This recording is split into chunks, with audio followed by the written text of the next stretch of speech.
of the most random asked question every time you're interacting with guys who are looking into venturing into cars, and the choice here is choosing to go with the European cars. Okay, you guys are thinking, you know what, I don't want to stay with the Japanese car. I find Axelas and Atenzas boring, and I want to spend my 800 to 1.45 million Kenya shillings well.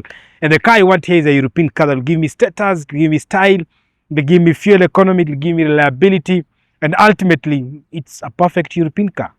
There are few cars that I'll recommend, but this car that we are reviewing today is the ultimate recommendation for anyone who is looking for such kind of a car. And which car is this that we are talking about? The Mercedes-Benz W204 C-Class. Technically, it's supposed to be the fourth generation, but Mercedes-Benz decided the W201 is not going to be a C-Class, or considered to be one for that matter.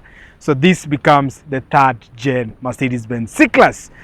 There are so many things special and good, epic and awesome about this car, and I'm here to tell you about them. Welcome to another Redriven series featuring the Mercedes-Benz C-Class.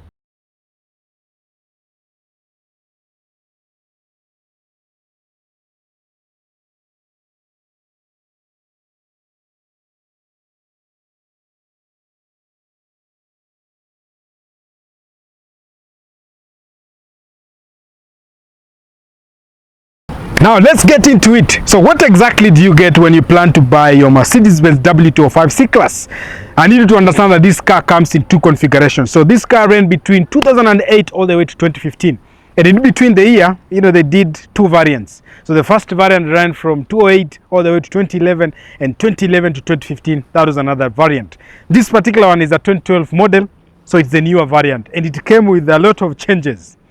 But before we talk about the changes that you get on the newer model, let's talk about the trim levels. If you're buying this car in the market, you'll find it in three trim levels. One is the Classic, the second one is the Elegance, which is the medium one, and the top trim will be the Avant-Garde. These are common things. Even the Mercedes-Benz E-Class W211, you'll find the same configuration in terms of trim levels, and that's exactly what you get from this one. Now, how do you tell that this one is a newer model comparison to the previous one, the facelift, the pre-facelift edition? And there are a few things that you'll notice. One of them is the headlight. The design of the headlights is different.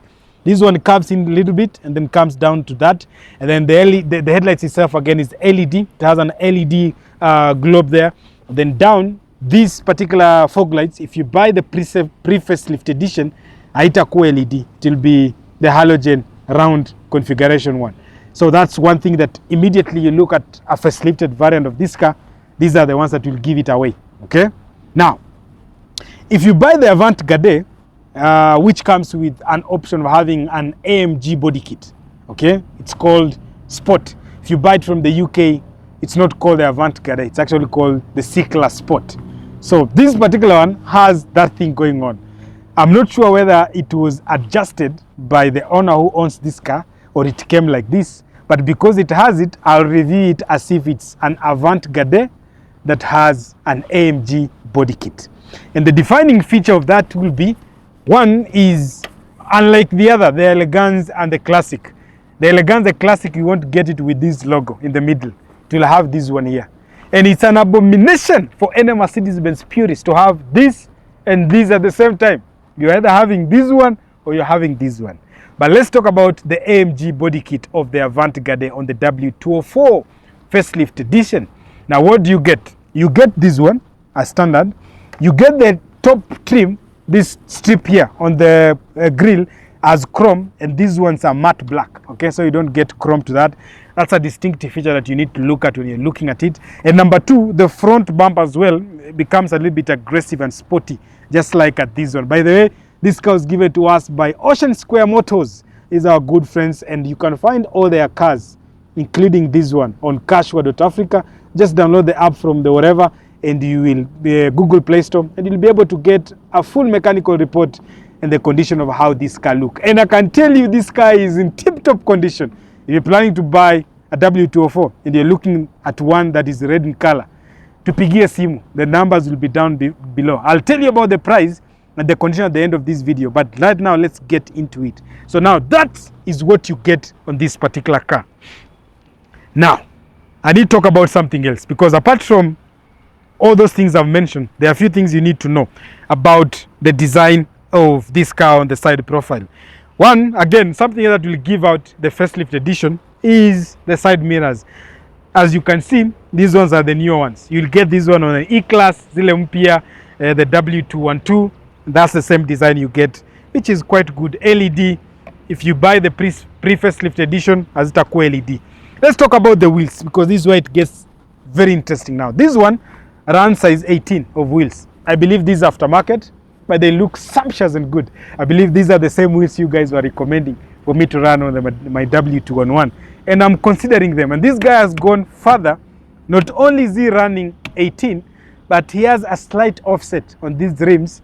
And then the tire size that he's running is 245, 40. Okay, so ni wider kidogo. Just gives this car a very aggressive look. If you pair that up to the AMG body design look that this car has, it makes this car look, as you can see on the cutaways, right? It looks quite epic. Part of the benefit that you get when you're buying a C-Class, a W204, and this is very significant and important for any guy who wants to drive this car on the Kenyan roads, is ground clearance. Look at how awesome and good that ground clearance is. These tires are low profile tires, so it means the suspension, you'll feel it a little bit stiff. Kidogo tu.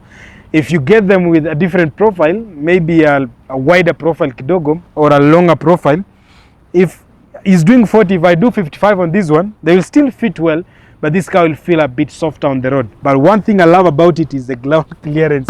Angalia hiyo, like, that's so beautiful and awesome. The design look of this car on the side profile, iko fiti, very subtle. I like the red blending in with the black. Come on, what else do you want? These are proper. Hey, umesikia mlango? Sikia. See this mess. Okay, let's go to the rear. Because here is where things get a bit interesting as well. Now, part of the design look and design changes is again on the rear. So the facelift edition, you'll have your LED rear taillights. Zile zingine zinakuanga na halogen bulbs. Perfecto, very nice. An aggressive bumper. This particular one has 2 exhaust tips, but that one is the one that is real. Hii imechomelewa. Sawa, hii does not exist. Which begs the question, did the owner of this car make some changes, especially on this? Because I believe even the one that comes with the MG body kit doesn't really come with an extra exhaust tip, okay? Unless you're buying the one that comes with the V6, the 272 engine, that one is the one that will come with 2 exhaust tips. But a C180, nah. 2 exhaust tips, nah, it's a lie. So I believe this guy might have done a bit of modifications hapa nyuma, akaamua kwenda na look ya either C300 ama C350, because that one's the one that comes with a 3000cc V6 engine and it comes with dual exhaust tips. Okay, perfect. I believe hapo tuko sawa. Ameongeza hapa ka rear spoiler. This makes this car look very nice. Let's talk about practicality, because that's a very important thing. Now, part of buying a C-Class, the reason why people will maybe choose to buy an E-Class is because the C-Class is slightly contained when it comes to practical boot space. But imagining whoever is buying this car, come on, practicality when you mtu uko na labda mtoto mmoja, hata labda una, you know, you're just a single guy trying to make it in life, you know, you're hustling, as Kenyans say. Practicality, hapa kwa nini utabeba hapa? Ukienda ushago utapewa kama hindi gunia nusu and stuff. These are very perfect size of practical boot space. Let me close this one here. There are a few things here that are interesting. One of them is the way Mercedes-Benz does their things. If you wanted to lift this thing up, utoe spare wheel tire, Mercedes-Benz have created a hook here yenye inaingia hapo. Una hook namna hiyo. Najua Toyota unainuanga unashikilia. Unashikilia juu. No. Mercedes-Benz have made it possible. You have a hook and that hook goes there. It allows you to access a donut, Continental, hii hata haijaitolewa kwa hii gari. Then you have all your other paraphernalia here, including your battery. Okay, this is where your small battery sits. This car, let me see. No. This is not a battery. The battery is at the front, but there is an electrical circuit. I believe this is the rear part of the rear electricals. Rear Sami Copper, but there's another electrical module that I don't know whether this car has 2 batteries. I think I just need to confirm. Yes, just like the W211, it actually has 2 batteries. So this is an auxiliary battery hapa nyuma, then you have a full size battery pale mbele. I don't know, Mercedes-Benz were doing this thing back in the days by giving you 2 batteries. And the auxiliary battery, part of the work that it does is to keep the electricals running, as the main one runs the entire series of the other electricals on the car. But this one, ukizimisha gari, ukilock, your alarm, your peripherals. This car has so many features. Like you can leave your AC on and just go and do your shopping, then come back and find this car running cold. You know, that was in 2012, 2011, which is quite dope. So in terms of practicality, you get good. Mercedes-Benz being Mercedes-Benz, unlike other automakers, wamekuwekea triangle yao hapo stock. This one comes like this from the factory. So maneno ya kununua zile vitu za kutembeza kwa street za zimechorwa hivi na exclamation mark ya red, wachana nayo. Mercedes-Benz, you don't buy those things bana. You come stock with yours from the factory, right? That's a very important element that you need to know. If you buy this car between 2008 to 2011, all those cars, the petrol variants of the 271 engine, will come with a supercharger. And the way you denote that is you'll see a very huge badge here written compressor. Okay? But from 2011 all the way to 2015, they dropped the compressor, which is the supercharger, and they switched to turbochargers. So you'll get them with a badge here written CGI, which is just a complicated name for direct injection. Down to that, let's move at the front of this car and talk about the engine options that you get. And I'll set to answer one question. Was this one of the most powerful C-Class ever created? And how did it fare against the competition like the BMW M3 and the Audi RS4, specifically the B7 and the B8?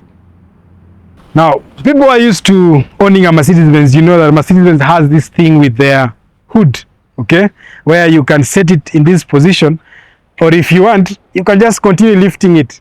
Na inaingia kinaitwa service mode. Straight up, na mechanic anaweza panda hapa atengeneze gari vile anataka, okay? So now before I talk about what is under the hood, there's something special that I need to tell you again about these two generations. And this is something that most mechanics or most people who work on this car, some of them do not know. So the previous gen, this engine, it's called the M271, the petrol variant on this car. Okay, there are several engines that you can buy on this car. You can get this one, the M271, which can range between 1,600 cc of engine displacement all the way to 2,000 cc, right? Either compressor or compressor supercharged or turbocharged, depending with the variant of the car you're buying. Pre-2011, supercharger, compressor. Post-2011, turbocharged. Remember that, it's very important. Part of the distinction on top of that is pre-2011, multi-point injection, okay, or port injection.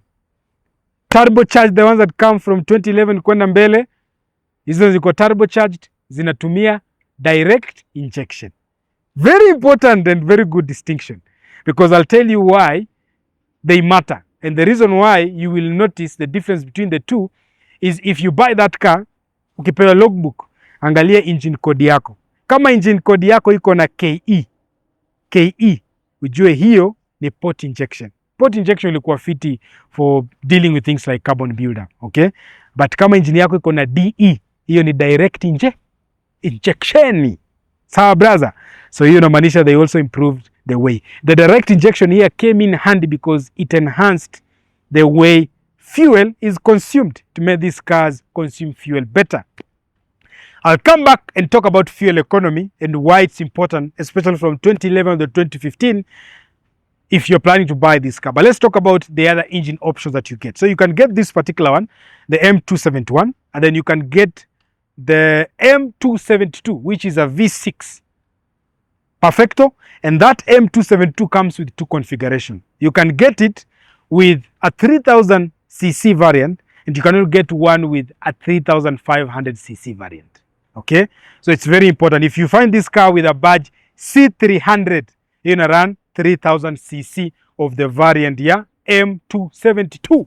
If you get it with the badge C350, you're gonna run 3500 cc of naturally aspirated direct injection pure mwenjoyo.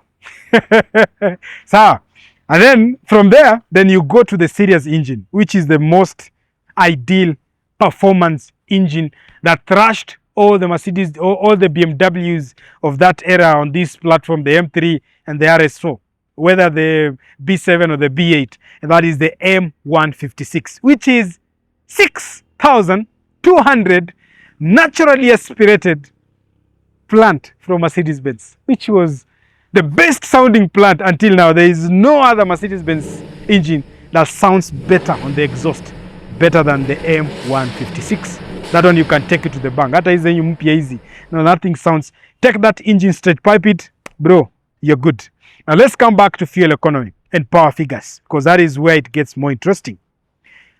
Pre-2011 again, leo mtapata lesson kweli. So if you're buying this car pre-2011 kurudi chini, they didn't, all of them were not what we call blue efficiency. Blue efficiency is basically technologies with Mercedes-Benz where they try to make their cars lighter, more fuel economical.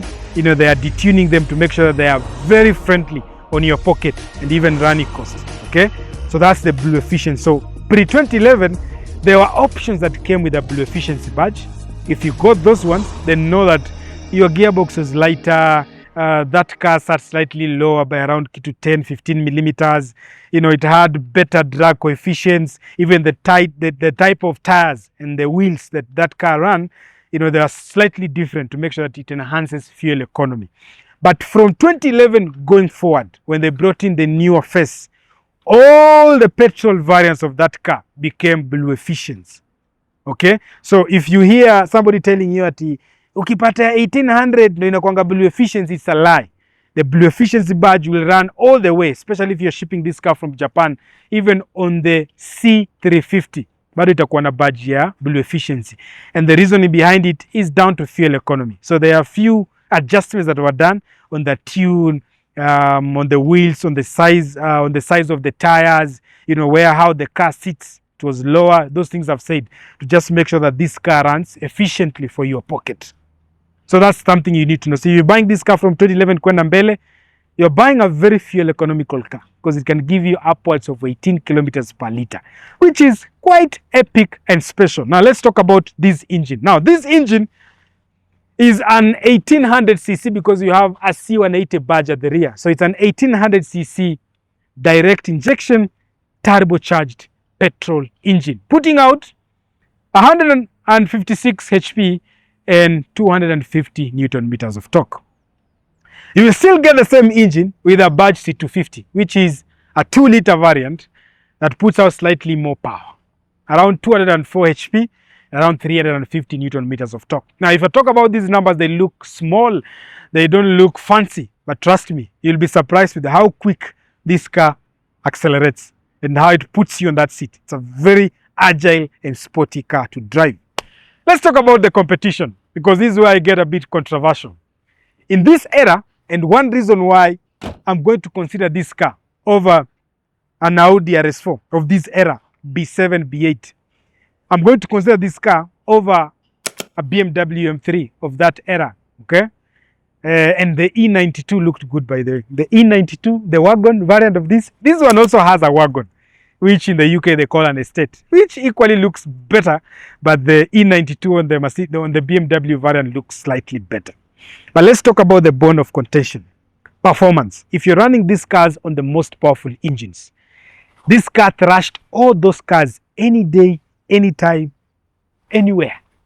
Okay, that's why this car is said to be one special car, because on the highest performance engine, which is the M156, this car was pushing out 451 HP and 600 Newton meters of torque. And you digest that one, that's for a 2011, 2015 car, right? Now, if you go to the BMW M3, you know, they were running the S85 engine, which was putting out around 414 HP.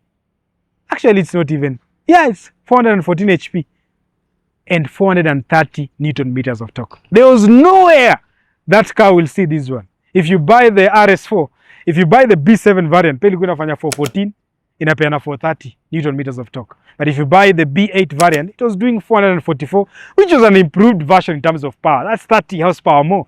But still, on a straight line, this one will sound better, it will sound meanier, and it will take them any day, anytime. So in terms of 0 to 100, the C63 will do 4 seconds. If you get the black edition, which was the special variant of the C class again, like they had the C63, and then they had the C63 black edition. Black edition 0 to 100 ilikuwa inachapa na 3.6 seconds. Hata sahi kuna gari haziwezi chapa hiyo. Like that's how serious the C class was. If you took the M3, it will do it in around 4.2 seconds. The RS4 around 4.2, 4.3. So in terms of power and acceleration, the C63 was the ultimate go. But if you wanted a bit of agility and handling, then you buy the M3. And if you wanted something that had grip, then you buy the RS4 because of the Quattro all-wheel drive system. And there are also variant of this car, especially if buying it as a C250, C200, C300, C350, zinakuja na 4matic all-wheel drive system, meaning uko na grip on 4 wheels. Hapo tuko sawa? And the other reason why I believe this is the best platform that you need to buy, on the second variant, that is from 2011 to 2015, you have the 272, again for C300, C350, but you also get the legendary M276, which are V6 bi-turbo plant. And just imagine, ukiangalia kama GLS 350, GLS 400, ziko na M276 bi-turbo. And that's what pushes that car, okay? Now I need you to imagine the size of that car, that engine being put in this one. In fact, I believe you don't need to go for the C63. Just get yourself this particular one with the M276.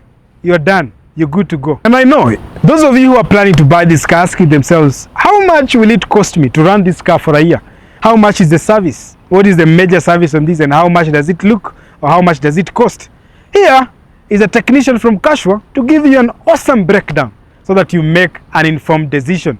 And while you do it, remember to book your pre-purchase inspection. Hii si gari unanunua kama mkate. Book your pre-purchase inspection because that will determine how much money you'll spend after buying this car. Plus, if you're not sure which variant of this car to buy, I offer consultation. So just book your consultation again. The numbers will be down there, or download CARSURE and book it through the system, and I'll be available to help you navigate your decision making. Sawa? Na in case uko na gari kama ina iko na shida na ujui how to deal with it, check tulete. Piga simu hapo chini. We'll come check it out this car for you and make sure your car ownership journey is not only dope, but it's backed on value and service. Here is the engineer telling you about the cost of maintenance of this car. The Mercedes C-Class, codenamed the W204, was in production for 2 generations, the 2008 to 2011 and the 2011 to 2014. Focusing on this C180 that we have here, which is for the year 2012, you have 3 engine options for the petrol, which is the M271KE, which has port injection, the M271DE, which has direct injection, and the M272. The car comes with a 5-speed automatic transmission, which is codenamed the 722.6, or the 7G-tronic, which is codenamed 722.9. So one of the common problems that you'll find with the M271 engine is the timing chain. So what happens is that the timing chain overuse tends to expand and stretch out, and it starts slapping against the timing guides. And when that happens, you will start experiencing an engine rattling sound when the engine is running, and then it misfires. If this is not checked, it will cause the engine to fail. It is recommended by the manufacturer to change the timing chain at around 100,000 kilometers, and there is a kit for it that goes for around 50,000 minus labor. So this being a 13-year-old car, you are most likely going to find some oil leaks. These are most common at the top cover and at the various sensors in the engine. It's always good to take care of that before you get to a point where you have to replace all the seals, because that is quite expensive. So this 2012 C180, being a directly injected engine, is going to have a problem of carbon buildup sooner or later, and it's always good to take care of that so that you keep your engine running at top performance. There have been reports of the thermostat and the water pump failing, so it's always good to keep an eye on the temperature gauge, or especially when you're driving for long distances, to ensure that your engine does not overheat. The camshaft adjuster solenoids on the M271 engine have been known to fail internally. This causes oil contamination and causing a very expensive repair job. Luckily, when they start going bad, they trigger a check engine light, and if you are careful enough and catch that on time, you can just replace that solenoid, which costs around 20,000 shillings. How much does it cost to maintain the 2012 C180? You have your minor service, in which we'll be changing the engine oil, the oil filter, the air filter, and the cabin filter. That costs 18,000 shillings. We have the major service, which will be changing the brake pads, the spark plugs, the coolant, brake fluid, transmission fluid, and that costs a total of 52,500.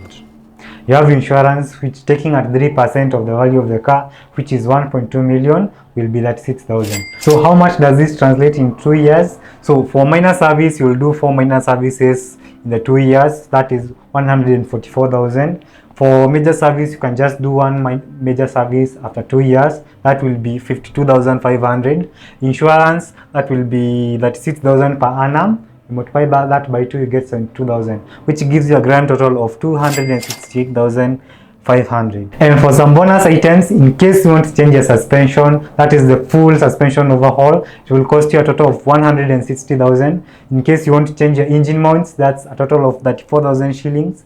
And one Maxis R17 tire costs 22,000 shillings. I am Engineer Sam from CARSURE, and back to you, Ibra. So the first feature, we've been standing here with the boys filming this video. Na tulikuwa tumeweka madirisha juu na imekuwa moto because I want to feel aerated when I get inside the car. So I point this key. There's a black sensor just on the doorknob here, and then the car is able to do that. Mercedes-Benz things, eh? So let's get to the interior of this car, and I'll tell you some of the beautiful things that you expect to get when you buy this car, and some of the flaws as well that mostly this car suffer with. And before I talk about the flaws, because this car was created and designed almost the same era as the 211 and the 212, that is the Mercedes-Benz E-Class. The drainage system, kama tu 211 yangu kwa hizi gari nyuma na mbele iko very sensitive. If you park this car under a tree or in a place that things are moving around and getting into the system of your drainage and clogging it up, you will spend a lot of money. I'll give you an estimate. My front SAM, the one that has electrical components, ya hapa mbele, for the 211 will set you back around 15 to 18,000 Kenya shillings. Okay? Sits right here. I think I need to open and show you because it's important. It's a very important thing. Okay? So let's do it so that we get to understand the reality. So now come. Here is where your front SAM sits.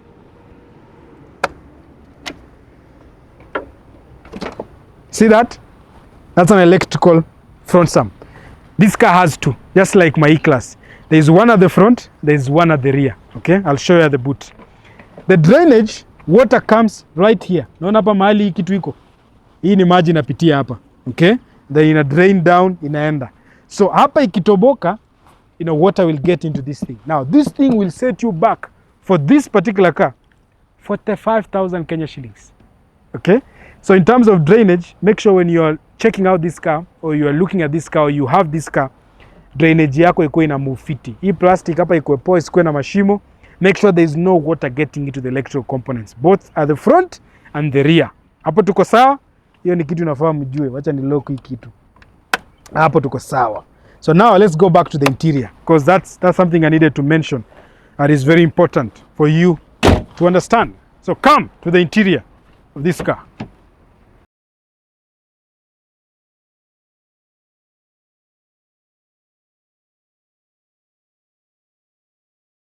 Let's talk about the build quality. And before I talk about the build quality in further, if you're buying this car as a classic, mostly it will come with cloth interior.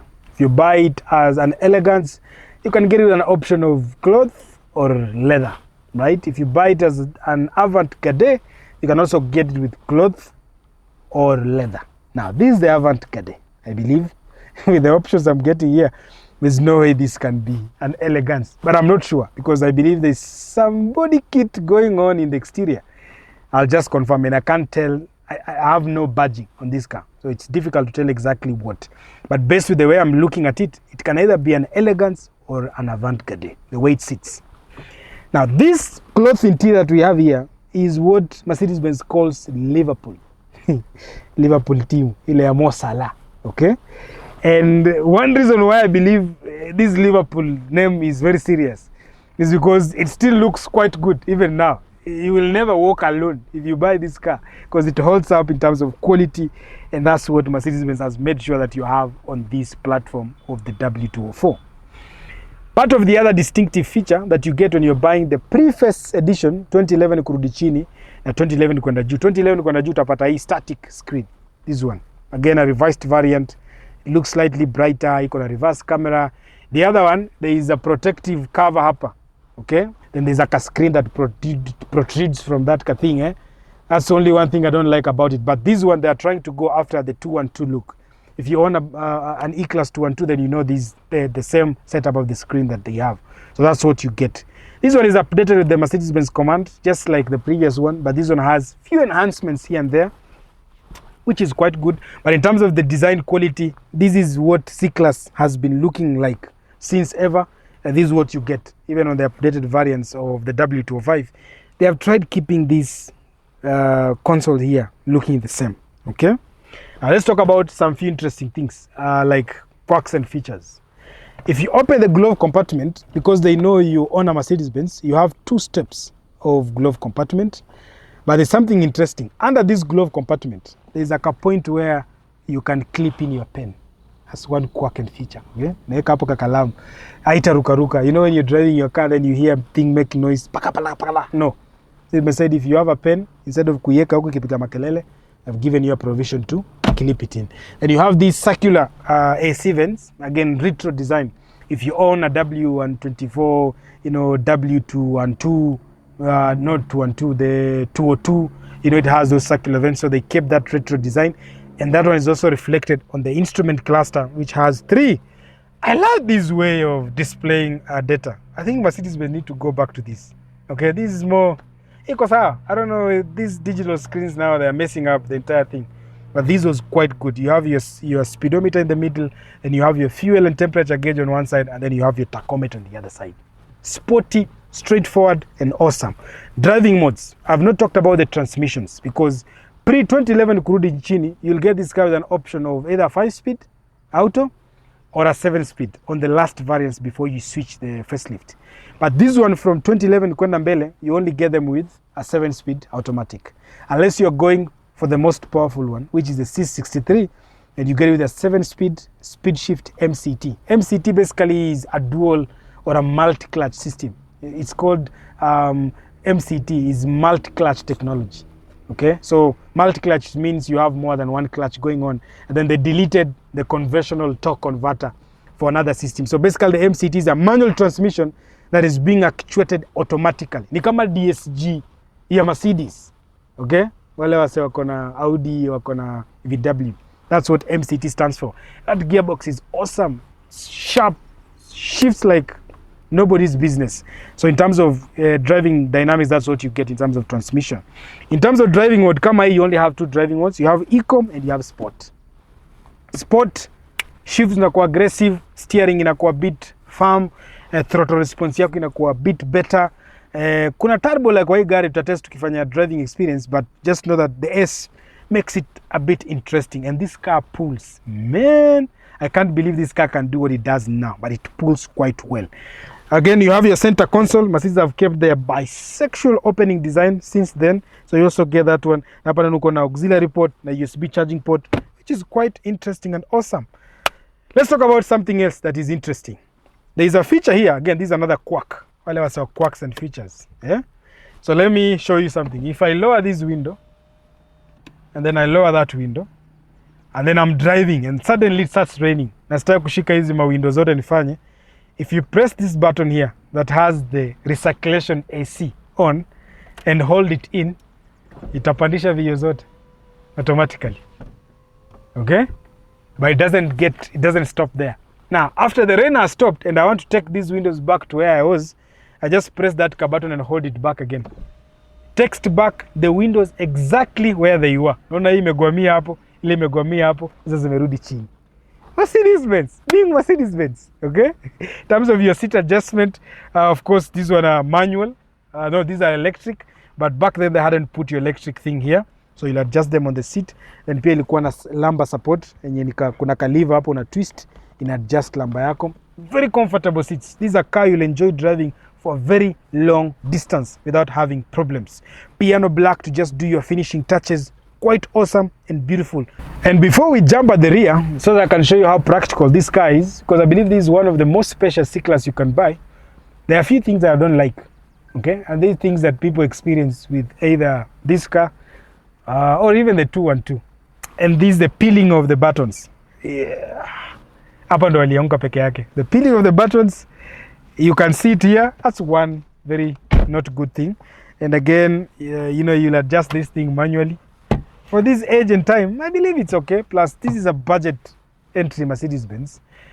So it makes the work done. But something that is more interesting is, in case you are carrying your perishables, Mercedes-Benz didn't stop there. Now, if you look at this, watu wengi confuse haka kitu na mahali pa kuweka air freshener. You think you can clip in here an air freshener. No. This is actually an AC vent. So if you put cold and you have something that you want to be chilled in here, you can twist this thing to open air into this glove compartment. And you can chill whatever is here. If I was the one doing it, wale mamamas, you know, you have your toddler, nataka maziwa ni moto ipoe umpatie kama umeenda road trip. Weka hapa, fungua hii kitu. 5 minutes, maziwa itakuwa iko chonjo. Okay? Of course, kuna hizi maneti. People who own Mercedes-Benz know this. You can store your stuff there, extra luggage space. These ones do not have those pockets on the seats like the 211, but the advantage of this car unaweza pata iko na storage compartment hapa kuweka marisiti. Okay? But this one does not have. Quite good, quite awesome. Let's check out the rear, then we talk about how this car feels on the road. The cabin space feels quite good. I know for a C-Class, I'm actually impressed. Normally, you guys are surprised. I don't normally sit on the back seats. I normally sit here. So don't be surprised when I say I am surprised how spacious this thing is.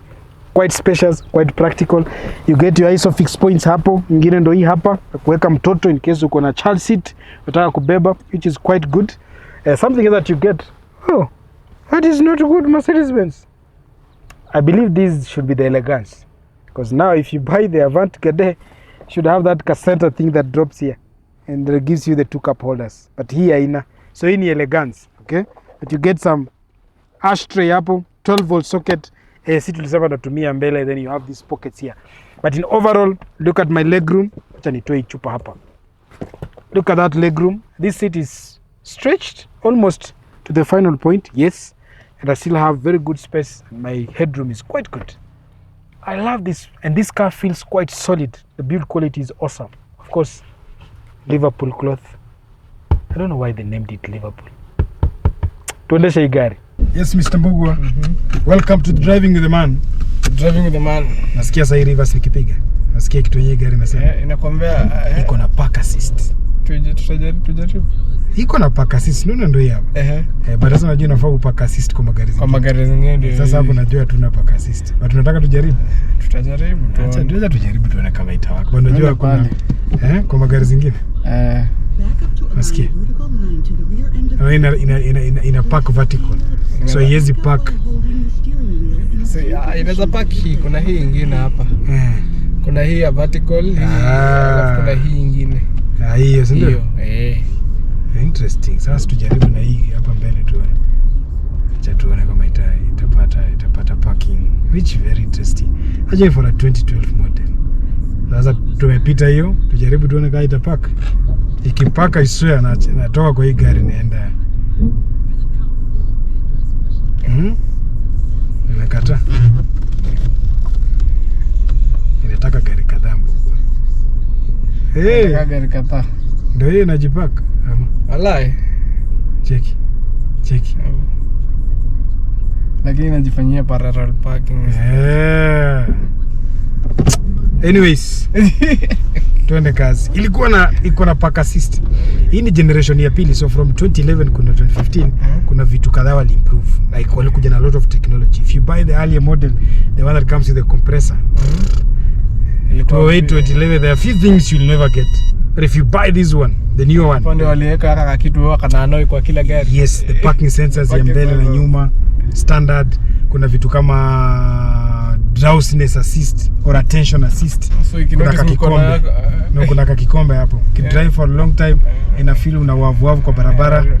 Inakupigia makelele na inawasha horn. Inakuambia take a break. Yes, inakupatia warning ya take a break. Distronic Plus ndo hii kaletwa kwa hii. Like this car has all the technology. Now it does that in the W206 is more refined now. Yes. But this is actually W205. The W205. Yes. But this is where it all started. Yes. But now, one thing I love this car is the way inakaa kwa barabara. Like just feel the way, like it feels like a proper Mercedes. You know, there are times you sit in a Mercedes and the Mercedes feels like it's not a Mercedes. Now these are proper Mercedes, Sikia tu build quality yake na imeshika barabara. Sikia pa. Na hapo niko eco mode. Hapo niko eco mode, brother. Those parking sensors, lane assist, hizo vitu ziko hapa zote. Pre-save, kuna system zinaitwa pre-save. Hizo emergency braking in case utagonga mse. Like this car has all that technology. Watu wanajua ukinunua premium ya 2017 still don't get autonomous braking. No, you don't. No, autonomous braking you don't get in a premium. Unasikia ndo titi kaimeingia. Bana. I don't know why people will not consider buying this car. That's something I can't understand. Like for me, this is the perfect entry car. For a second, let me be honest. If I'm thinking about even buying my lovely wife a car that she can start with, a car I'm comfortable. You see, as a man, you need to buy a car that you can steal occasionally. Sijui kama get unanua gari yenye unaweza occasionally. Acha nizime simu. Nani anamtagia sahi? Nipa client, lakini ni client bana. AutoSelect, client wangu AutoSelect. Labda nataka kununua hii gari. Nimwambia 1.2 kuja kwako. 1.2. Unaweza kupunguzia. Tunamalizana. Yes. Okay, I'm negotiate. But I was telling you, you need to buy a car that you can cheat on with. Once in a while unaomba gari. Listen to that. Oh my. It's a 1.8 turbocharge. Sikia hizo shifts. Na hii ni 7G tronic, brother. Smooth like butter. What? Now it has a sport mode. I will put her in sport mode tukifika pale. But something I need to tell guys about, sijaongea your sound system. Before you engage your driving. Iko na sound system gani? Bro, hii iko na stock Mercedes-Benz sound system. But I've told you the way Mercedes-Benz does their thing. So hii system wananunua kutoka premium sound dealers kama Harman Kardon. Ni venye sasa hawaja partner officially, so hata kuambia. So sound system ya hii gari ni venye sitaki tupige copyright. But you understand, eh? I understand. It's one of the best sounding sound system you can get. Na hii ni stock, bro. Like yo haina madoido. Haina madoido. Ni unajua nafikiri the one reason watu wanunuangi hii gari, watu kwa sababu wanaekanga hapa hufa. Hii si gari ya kufa. Hii ni gari imebalansiwa fiti na iko sawa. Yes. Hiyo bado niko eco mode. Let me put her in sport, So it gets more snappy. Even though kuna ka turbo la kidogo, you'll have to wait for it to kick in. Yes. But it's okay, ka sport ina hold gears poa. And then something else na Mercedes-Benz unafanyanga. Mostly toke ka sport weke eco mode. ECU yao huwa ina learn. Unasikianga Mercedes-Benz wako na way unaweza reset transmission. Kuna procedure, unakanyaga mafuta, unaizimisha, afu unaweka ignition points G2, una wait like una reset. So basically hii gari ina learn driving dynamics zako. So you can actually set your driving dynamics. Yes, it will learn how you drive and it will prepare the car to drive as you. So if you are heavy footer, it will adjust to heavy footing. Yes. And also still adjust the fuel economy on 100%. 100%. Like power ukitaka itakupatia. So kama mimi nimeendesha gari jana na leo, sasa unasikia iko snap it because mimi msana sukuma. So we might adjust ukiweka tu mafuta, sikia. Inataka tu kwenda. Lakini kama wewe ni msanaendesha pole pole, ita settle down.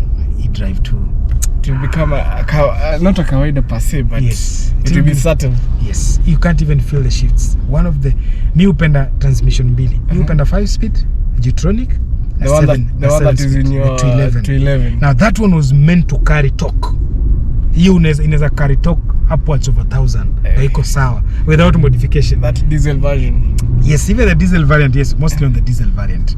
And then the 7G tronic can also carry some good weight in terms of power and torque, but it was mostly geared towards fuel economy as well. So unapata you have more gears. Yes, you have more gears. Sikia. Gari unakaa na mtu kwa barabara na shangaa. Sikia, kwa ina hold gear, unasikia because nimeweka sport so ina hold gear, but nikiweka kwa eco mode utasikia inaanza kuwa smooth. Sikia sasa ina shift faster. Ina shift it's already shifting. Yes, just quite dope and interesting. Okay. So this one sijabeba dragi,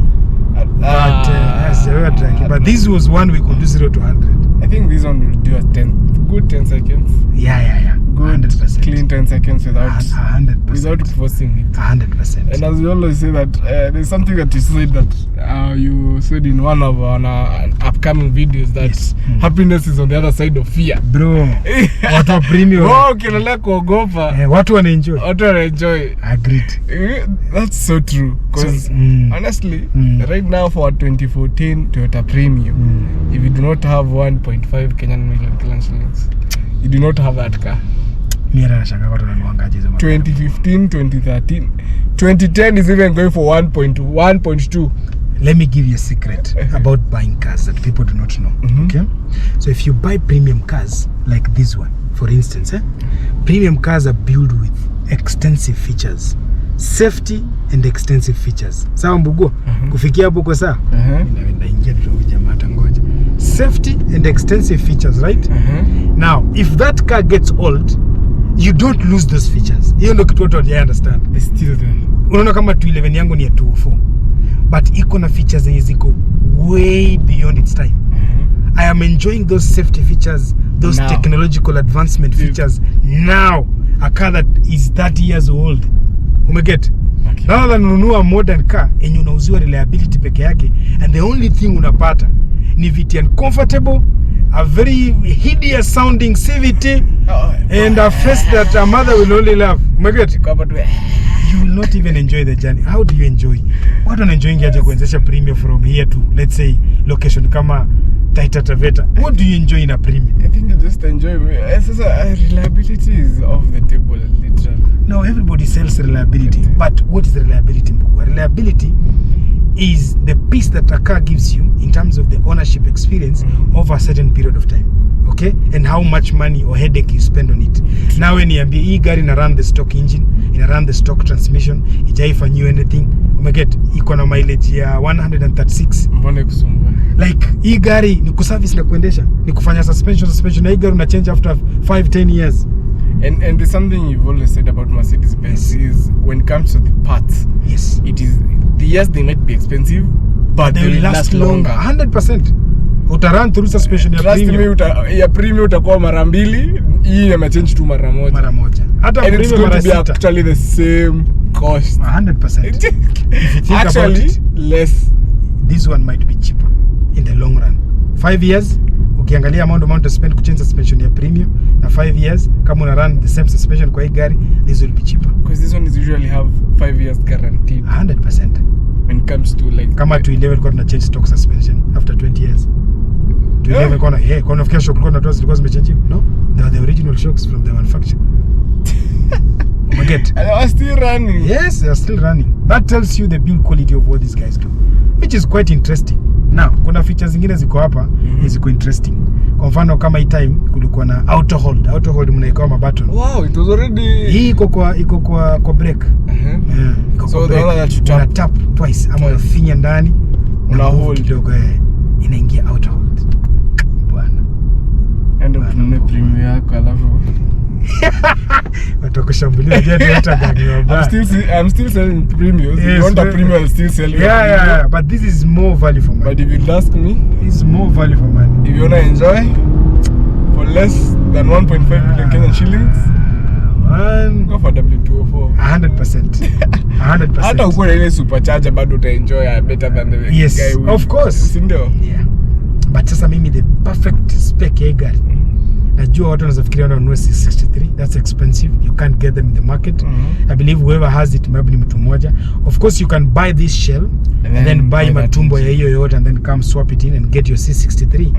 But the car you can get on the market right now is a C350. The one that comes with either 272 natural aspirated V6 ama upate inakuja na bi-turbo 276. Bro, hiyo kitu ina push out upwards of 300 HP na 600 Nm of torque. I am not. Why should I look? And the sound. And the sound. And it's a V6. Ikiwa hii na sound hivi. So imagine V6 na sound aje. For me, that's the ultimate buy.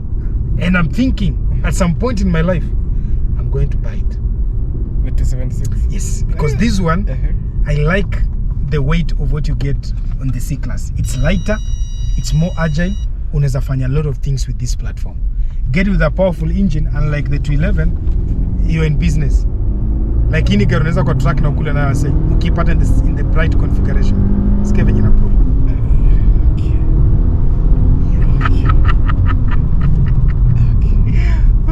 Tutafanya bali for man. Tutaongea je gari wakati. Hadi kesho. Yeah, let's go do the outro. But if you have some money and you think about buying either your first car. This is a car you can buy as your first car. Mtu sikudanganya huko nje. Just know the right mechanic, know the right people, consult widely with the right people. You will live with this car comfortably. There's a friend of ours called Kerry. We sourced this particular car for him. Yeah. Amepata challenges kidogo pale na pale kwa sababu ya mvua iliingia kwa front sam na rear sam. But overall, he's enjoying his ownership experience. It's a cheap car to maintain. It's not expensive. Yeye ni tu kitu mmeuzia uoga. Ni uoga tu anakuanga ameuzia. Mostly wanauzianga na wasana own Toyota. Utapata msana own Toyota anauzia mse wa Toyota mwingine uoga tu Mercedes. Unataka kununua Mercedes? Utaumia. Utateseka. Mwambie acha niteseke. Lakini mimi nitakuwa nafika Busia mbele yako. 100%. Acha tufanye value for money. Value for money. There is no better car ultimately to buy in this segment better than the W204.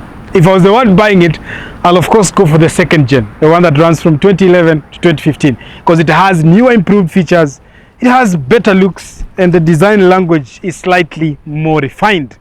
But if you choose to buy the previous one, well, it's up to you. But I like this one that is turbocharged more. Even though it has a little bit of turbo lag, but I feel it's more punchy. I tend to think the previous model was slightly sluggish with the compressor. You know, the compressor is good, but no, I don't dig the compressor variants. I dig this one more. I like this setup more, and that speaks to the performance pedigree of the person I am as a driver. But let's ask ourselves some stupid questions. Why would somebody buy a Premium over this one? Mniambie. Because of reliability. Is reliability the only thing you're going to buy? I've heard so much words around reliability that I'm beginning to think you guys have a convoluted way of thinking about reliability. Does this car move you from point A to B? Yes, it does. It does it reliably. It's running on the same engine, the same transmission. Service it well, you'll never have any problem. This car has service items that you need to pay attention to. The problem with Kenyans is you think reliability is equals to abuse. No. Take care of this car, it will take care of you. This is among the most reliable Mercedes-Benzes you can buy right now for a budget of 1.2 million Kenya shillings.